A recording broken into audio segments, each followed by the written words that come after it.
ሰማኝ ነገር ልክ አይደለም። ሰላም የለኝም። ሌላ የተፈጠረ ነገር አለ ሰናይ? አይ ምንም የተፈጠረ ነገር የለም። ግን በቃ እኔ እንጃ ምን እንደሆንኩ አላውቅም። መጸለይም አቅቶኛል።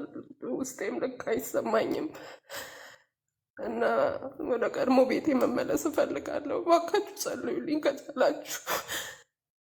አይዞሽ ሰናይት አታልቅሽ፣ እግዚአብሔር አምላክ ይርዳሽ።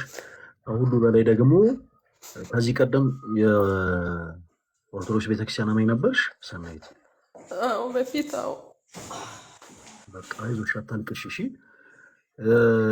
እግዚአብሔርን የሚፈልግ ልብ በጣም ሊደሰት ይገባል ሰናይት።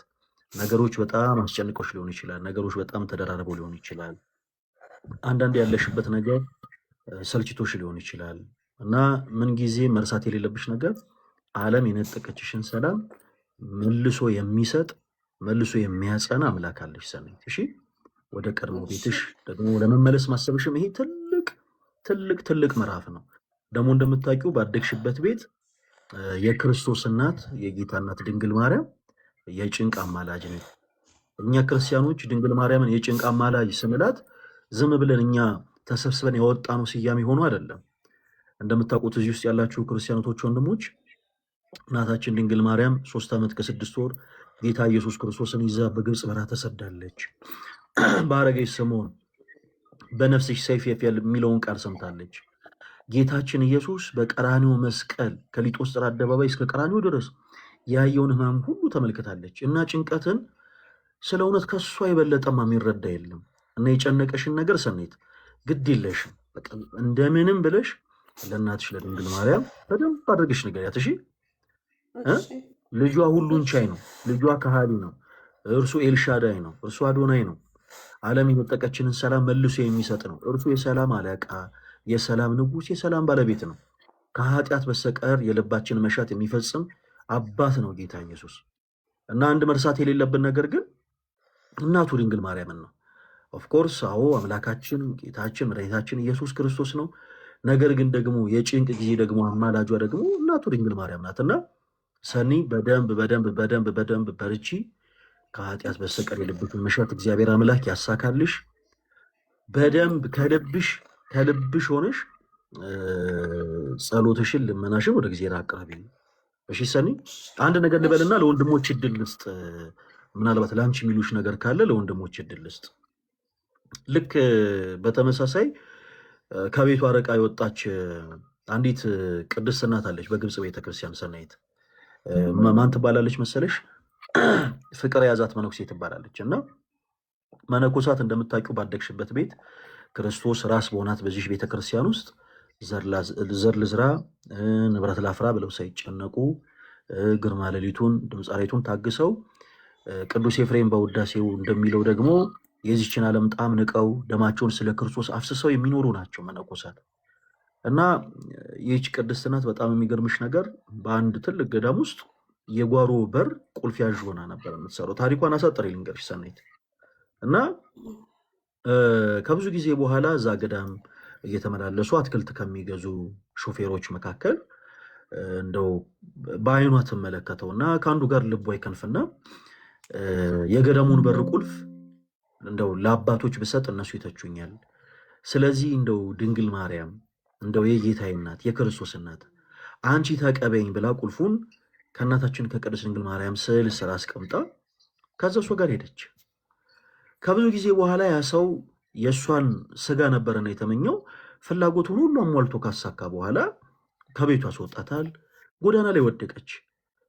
ሰው በቀረጸው ፕሮጀክት ፊቷ ሁሉ ሁለንተኗ ተበላሸ። ገዳማዊ ሕይወትን ስትኖር ፊቷ ያንጸባረቅ የነበረች ያቺ ቅድስት እናት ይሄ በሜካፑ ሰው በቀረጸው ፕሮጀክት ሁሉ ፊቷ ተበላሽቶ ጎዳና ላይ ትመላለስ ጀመረ። እና በጣም የሚገርምሽ ነገር እግዚአብሔር ለሁላችንም የሚያስቀምጠው የሆነ ተርኒንግ ፖይንት አለ። ጴጥሮስ ከቤቱ ሲወጣ አሳ ሊያጠምድ ነበር የወጣው። ግን ታሪክ ቀያሪ የሆነው አምላካችን መድኃኔ ዓለም ክርስቶስ ከዚህ በኋላ አሳ ሳይሆን ሰው ታጠምዳለህ አለው። በጣም የሚገርማችሁ ነገር ክርስቲያኖች በቃ እግዚአብሔር ታሪክ መቀየር ይችልበታል። የሆነ በቃ ይሄ ነገር አበቃ፣ ይሄ ነገር ተቀበረ ሲባል ከእንደገና እንዲያንሰራራ ማድረግን ይችላል። እና ይህች ቅድስት እናት በዛ ጎዳና ስትመላለስ እዛ ገዳም እየመጡ አትክልት ይገዙ ከነበሩ ሹፌሮች መካከል ሌላኛውን ትመለከታለች እና ትጠይቋለች። እንደው ለመሆኑ የዛን የገዳም የጓሮን በር ቁልፍ ማን ነው የሚይዘው? ያቺ መነኩሲት በማን ተቀየረች ብላ ትጠይቋለች። እና ለእሷ በጣም የሚገርማትን አስደናቂ የሆነ መልስ መለሰላት። ሰናይ ምን ብሎ መለሰላት መሰለሽ? አይ ምንም እኮ የተቀየረ ነገር የለም። ከዚህ በፊትም የጓሮውን በር የምትይዘው ያቺቱ መነኩሴ ነች። አሁንም የጓሮውን በር የምትይዘው ያቺቱ መነኩሴ ነች። ምንም የተቀየረ ነገር የለም ብሎ መለሰላት። እና ይሄ ነገር በጣም አስደነገጣት። እዛ ቦታ ያለውን ይህን በቃ ትንግርት የሚመስል የነገራትን ነገር ማየት ፈለገች። ሁለንተኗን ታጥባ ከእንደገና መነኩሴ መስላ ነጠሏን ለብሳ መስቀሏን አድርጋ ወደ ገዛ የገዳሙ የጓሮ በር በኩል አመራች። እውነትም ስትመለከት ከሩቅ ልክ እንደሱ የለበሰች አንዲትን ሴት ተመለከተች።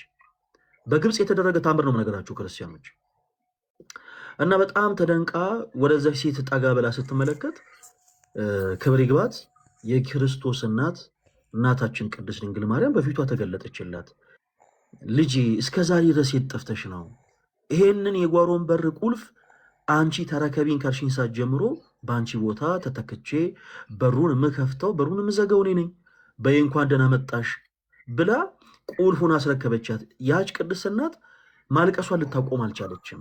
ይህን ሁሉ ያነሳውልሽ ለምንድን ነው መሰለሽ ሰናይት? ከዚህ ቀደም የኦርቶዶክስ ቤተክርስቲያን አማኝ ነበርኩኝ ያልሽኝ እና አንዳንዶቻችን ልክ እንደዚህ ከክርስቶስ እቅፍ በጣም ርቀን እውነት ያገኘን መስሎን በጣም ብዙ ሄደን የጠፋን በጣም ብዙዎች አለን።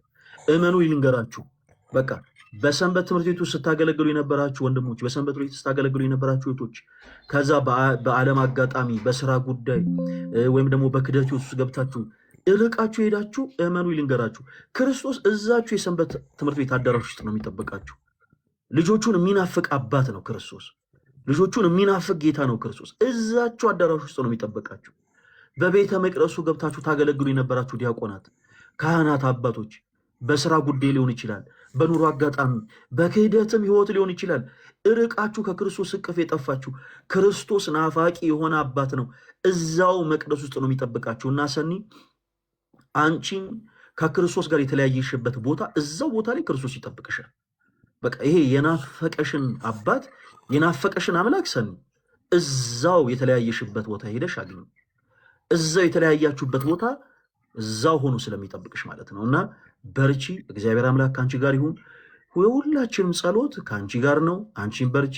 ከኃጢአት በስተቀር ጌታ ኢየሱስ የልብሽን መሻት ይፈጽምልሽ። ወንድሞች የሚሉሽ ነገር ካለ እነሱን የሚሉሽን አዳምጪና ከጎንሽ ነን። እሺ ታዲያ አንድ ነገር የምትጠነቀቂው አሁን እኛ ጋር ስትገቢ ጠብቀው እስከ ዛሬ ቼክ ያላረጉሽ፣ እስከ ዛሬ ብቻሽን ስታለቅሽ እንባሽን ያላበሱ፣ እስከ ዛሬ ስትጨነቂ ጭንቀትሽን ያልተጋሩ አንዳንድ የሌላ እምነት ተከታይ የሆኑ ሰዎች ዛሬ ላይ ወዴት ልትሄጂ ነው እንዳትሳስጭ ምናምን ብለው ሊጨቀጭቁሽ ይሞክራሉ። እና በውስጥ በሚላኩ መልእክቶች እንዳትደናገጭ ሰኑ። በቃ አሁን አንቺ ከፊትሽ ያለውን ያንን የናፈቀሽን ጌታ ክርስቶስ ኢየሱስን ብቻ ተመልከች። ከእርሱ ጋር የተለያየሽበት ቦታ ላይ ሂጂ እናገኙ። ከእናቱ ከቅድስት ድንግል ማርያም ጋር ተለያይተሻል። ከእናቱ ከቅድስት ድንግል ማርያም ጋር ልክ እንደዚህ ቅድስነት ግድ የለሽም። የተለያየሽበት ቦታ ሂጂ እናገኛት። የልብሽን ሁሉ ነገርያት። እርሷ የጭንቅ አማላጅ ስለሆነች ማለት ነው። በርቺ፣ እግዚአብሔር ከአንቺ ጋር ይሁን። ለትሻ እናንተ የምትሏት ነገር ካለ የሆነ ነገር በሏት። ለሰን እጅግ በቂና ከበቂ በላይ የሆነ ምክር ነው የሰጣት። ለእኔ ምንም የምጨምረው ነገር የለም። እግዚአብሔር አምላክ ከአንቺ ጋር ይሁን ብቻ ነው። ተሙዬ እሺ፣ ዲያቆን መጥቻለሁ። ፈለጌ ማይክ ከፍታለሁ ብዬ ጨለምኩኝ። ቃልዮት ያሰማልን። ፈለገ ድንቅ ነገር ነው ያልካት። እግዚአብሔር በሁሉ ነገር ያግዝሽ እህቴ።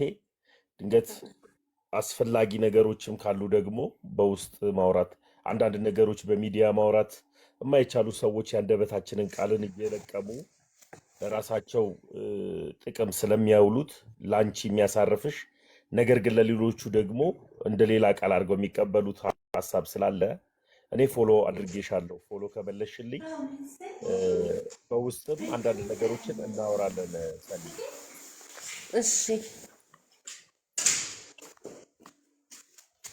ተሙዬ እናመሰግናለን። ዲያቆን መኩ አሉ። አለን እንዴት አላችሁ? ሰላም ክርስቶስ ይብዛላችሁ። ፈለገ ልደት ተማሶን ሰላም ብያችኋለሁ። ከታችም ያው የታችን ከታች ስጽፍ ነው የሳብኳት እና እግዚአብሔር እርዳሽ።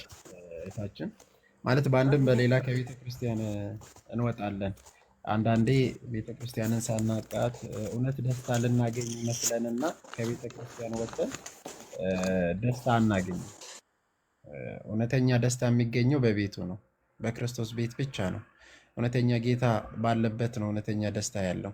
እውነተኛ ጌታ በሌለበት እውነተኛ ደስታ ሊኖር አይችልም። ሊመስለን ይችላል፣ ጊዜያዊ ደስታ ልናገኝ እንችላለን። ከሆነ ጊዜ በኋላ ግን ሁሉ ባዶና መና መሆኑን እናያለን። እውነተኛ ጌታ ባለበት ግን እውነተኛ ደስታ አለ። እውነተኛ ደስታም ደግሞ አንዴ መጥቶ የሚቋረጥ ሳይሆን ለዘላለም የሚቀጥል ነው። ዘላለም ደስታ የሚሰጥ ነው፣ እረፍት ነው። በቤተ ክርስቲያናችን ስንመጣ ወደ ቤተ ክርስቲያን ወደ ጌታ ቤተ ክርስቲያን እውነተኛ የቶ ቤተ ክርስቲያን ውስጥ ስትገቢ በጣም ብዙ ዓለማዊ የሆነ በጣም ብዙ ፈተና ሊያጋጥሙሽ ይችላሉ። ግን ዘላለማዊ እረፍትና የአእምሮ እርካታ እናገኛለን፣ ደስታ እናገኛለን። ይህ ደስታ ደግሞ ዘላለማዊ የሆነ እረፍትን የሚሰጥ ጌታ ኢየሱስ ክርስቶስ እኔ የሚሰጣችሁ ሰላም እንደ ዓለም ሰላም አይነት አይደለም ብሎናል። እና የሚሰጠን ሰላም እውነተኛ ሰላም ነው፣ የሚያሳርፍ ነው ጌታ ኢየሱስ ክርስቶስ። ሕይወትን የሚሰጠን ነው ጌታ ኢየሱስ ክርስቶስ። ዘላለማዊ ነው ጌታ ኢየሱስ ክርስቶስ። እና እውነተኛ ጌታ ባለበት እውነተኛ ደስታ ስላለ በቤቱ ልንሆን ይገባል፣ አካሉ ላይ ልንሆን ይገባል። እና የሚመክርሽ ምንድን ነው ለአንቺ እውነተኛ ደስታ ለማግኘት ደግሞ እውነተኛ ትምህርት ያስፈልግሻል። እና በውስጥ ማናግሪ፣ ማንም ሰው ኮንታክት አታርጊ። ቀጥታ እኔ ፎሎ አርጊሻለሁ፣ ፎሎ መልሰሽ አርጊኝ እና ከዛ በውስጥ ሊንክ አለ፣ ትምህርት ትማራለች። ትልቁ ትምህርት መማር አለብሽ። በትምህርት ስለሆነ ያንን ትምህርት ይዘሽ ጌታ ደግሞ ይረዳሻል፣ ትጠመቂያለሽ፣ ወደ ቤቱ ወደ በረቱ ትመለሳለሽ። እህቴ እግዚአብሔር እርዳሽ። በጣም ነው የምናመሰግነው ዲያቆን፣ እግዚአብሔር ያክብረልን። ሰኒ ያው ሌሎችንም ወንድሞች በደንብ ፎሎ አድርጊያቸው፣ እነሱም ይረዱሻል። ሁላችሁም ክርስቲያኖቶች ወንድሞች ፍቅራችሁን ግለጹላት፣ እሺ? እንወድሻለን እያላችሁ መልእክታችሁን ጻፉላት እዚሁ ኮሜንት ሴክሽን ላይ። ሌላው እንደው ዛሬ ይህችታችን አጋጣሚ አድርገን ምናልባት ልክ እንደሷ ፕሮቴስታንት ቤት ሆናችሁ ሁሉ ነገር የሰለቻችሁ እህቶች ወንድሞች፣ በቃ ግድ የለም እባካችሁን አታቅማሙ። አላረለ ልባችሁ ሁለት ቦታ ይሁን። በቃ ወደፊት ሙቭ አድርጉ። እሺ፣ በፕሮቴስታንቱ ቤት ውስጥ ሆናችሁ ይሄ ድራማው የሰለቻችሁ፣ የፈውስ እየተባለ ታምር እየተባለ ድራማው የሰለቻችሁ፣ ጩኸቱ የሰለቻችሁ፣ ሰላም እናገኛለን ብላችሁ ቸርች ውስጥ እንደገባችሁ የሚጮህበት ቦታ ገብታችሁ ጩኸት የሰለቻችሁ ሰዎች፣ ውሸት የሰለቻችሁ ሰዎች በቃ ግድ የላችሁም። በቃ ልባችሁን ወደ ክርስቶስ አቅኑ። ክርስቶስ ቅድም እንዳልኳችሁ ልጆቹን የሚናፍቅ ጌታ ነው። ወደ እርሱ ተመለሱ። በዚህ አጋጣሚ ልክ እንደ ሰኒ በጣም ሁሉም ነገር የሰለቻችሁ ፕሮቴስታንት እህቶች ወንድሞች፣ እንደው ለእናንተ ሰፊ ጊዜ እንሰጣለን። ወደ ቤታችሁ ነው። ቤተክርስቲያን የእረፍት ቦታ ነች። ሰኒም አንቺም ታውቂያለሽ መቼም፣ እዚህ ውስጥ ያላችሁ እህቶች ወንድሞች ምስክሮች ናችሁ። ሲጨንቃችሁ ሌላውን ተውት። ቤተክርስቲያን የሚሰጠውን ቃለ እግዚአብሔር ዝማሬውን ምናምን የሰርክ ጉባኤውን እርሱት። የሚነፍሰው ነፋስ ሰላም ይሰጣል። በቤተክርስቲያን ቅጥር ግቢ ውስጥ የሚነፍሰው ነፋስ ያናፍቋችሁ አያውቅም። እውነት በቤተክርስቲያን ጣሪያ ጉልላቶች ላይ የሚንጠለጠሉ ሻኩራ የሚባሉ ብረቶች አሉ። እነዛ ጌታችን ኢየሱስ በተወለደ ጊዜ ሄሮድስ ያስፈጃቸው እልፍ የሆኑ ህፃናትን የሚያጠይቁ ናቸው። እና ነፋስ በመጣ ጊዜ የሚያወጡት ድምፅ አለ እና ያ ድምፅ እነሱ ሰማዕትነት ሲቀበሉ የጩኸቱን ጩኸት የሚያጠይቅ ነው። ቤተክርስቲያን ገብታችሁ ልክ ስትቀመጡ በጣም የሚገርማችሁ ነገር ነፋስ መጥቶ እነዚህ ሻኩሮች የሚያወጡት ድምፅ እንኳን ሰላም ይሰጣል። ሌላው ይቀር ነው። በቃ ሌላውን ተዉት። እዚህ ጋር እኛ የምንናገረው ንግግር የሚያጽናናችሁን ቃል ምናምን እርሱት ጋይስ። በስመ አብ እውነቴን ነው የምላችሁ። እኔ አንዱ ምስክር ነኝ። በቃ የሆነ ሰዓት ሰላሜን አጥቼ የሆነ ሰዓት ረፍት አጥቼ ቤተክርስቲያን ሄጄ 2 ደቂቃ ብቻ ተቀምጬ ዓለም የነጠቀችኝን ሰላም ክርስቶስ በመቅደሱ መልሶልኛል። ዓለም ሁልጊዜ ስራዋ መንጠቅ ነው። ሁልጊዜ ስራዋ በቃ የዓለም ስራ መንጠቅ ብቻ ነው። ሰላማችሁን ትነጥቃችኋለች። የምትወዷቸውን ሰዎች ትነጥቃችኋለች። እንጀራችሁን ትነጥቃለች። የዓለም ስራ መንጠቅ ብቻ ነው። ዓለም ሰላም ስትነጥቃችሁ ዓለም ራሷ ሰላም ትሰጠናለች ብላችሁ የምታስቡ ሰዎች እንዳትሸወዱ። ምናልባት እዚህ ውስጥ ያለ ወንድሜ፣ ምናልባት እዚህ ውስጥ ያለ እህቴ ዓለም ሰላማችሁን ስትነጥቃችሁ በመሽታ ቦታ ሰላም እናገኛለን ብላችሁ የምታመሹ፣ በኮንሶርት ቦታዎች ላይ ሰላም እናገኛለን ብላችሁ እየጮኋችሁ የምትዘሉ ሰዎች፣ በየምሽታ ቤቱ በቃ ስንሰክር ሰላም እናገኛለን ብላችሁ የምትሰክሩ ሰዎች ፕሊስ እባካችሁ አትሸወዱ። በቃ ያ ሁሉ መንገድ ያ ሁሉም ይሄ እንዴት ነው ከክርስቶስ የበለጠ የሚያረቀን እንጂ ወደ ክርስቶስ የሚያቀርበን አይደለም። እና ይሄ ያንን ዓለም የነጠቀችንን ሰላም መልሶ መስጠት የሚችለው ጌታ ኢየሱስ ክርስቶስ ብቻ ነው። ወደ እርሱ እንመለስ። እግዚአብሔር ሁላችንም ይርዳን። እህታችን ሰናይት በጣም ነው የምንወድሽ። ምናልባት ቲክቶክ ፕላትፎርም አልጎሪዝሙ በጣም አስቸጋሪ ነው። አንዳንዴ ሆን ብለው የሚረብሹ ቃላቶችን የሚጽፉ ሰዎች ይኖራሉ ምናምን እና ለእነዚህ ነገር ፊት እንዳሰጪ እኔ ኃላፊነትም ወስደው እዚህ ጋር ላሉት ወንድሞች ብቻ ነው። እሺ ሰናይት፣ ይኸው ልደተ ቃል ተመስገን፣ ዲያቆን መኩ አሉ እዚህ ጋር ያሉት ወንድሞችን ብቻ መልእክታቸው መልሽላቸው። ሌሎች መልእክቶችን ግን እንደው አሁን ጭንቀት ላይ ስለሆንሽ ላለመመልከት ሞክር። የቴ በርቺ። እግዚአብሔር አምላክ ከአንቺ ጋር ይሁን። ሰናይት እንወድሻለን። አሜን። እሺ፣ አመሰግናለሁ በጣም። እሺ፣ እኛም በጣም ነው የምናመሰግነው። እሺ፣ እሺ የታችን እሺ እንኳንም መጣች የታችን። እዚህ ውስጥ ያላችሁ እህቶች ወንድሞች ሁላችሁም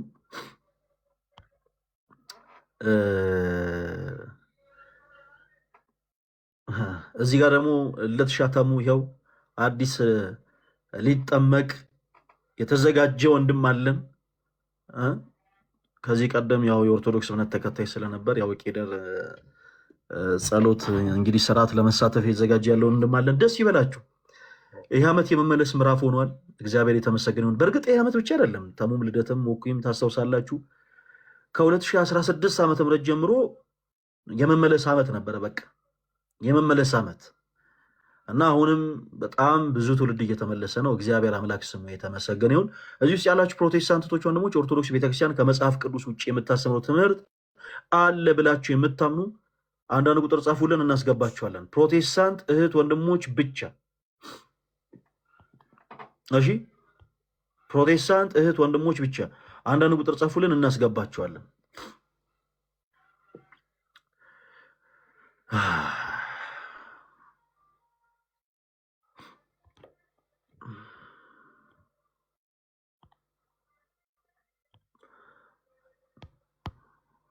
በጣም እንግዲህ ወንድሞች የእናንተን ሳስ ስለተሻሙ በጣም ይደረገልኝ። ኢየሱስ ነው ክብሬ። ፕሊዝ ስትገቡ ባካችሁ ማይካችሁን ሚዩት አድርጉ። ማሚ ማሚ ማሚ ማሚ ፕሊዝ እባክህ ማይኩን ክፈተው እባክህን። በእኔና በእሷ መካከል የእንትን ግድግዳ አታስቀምጥ። ማይክን ክፈት።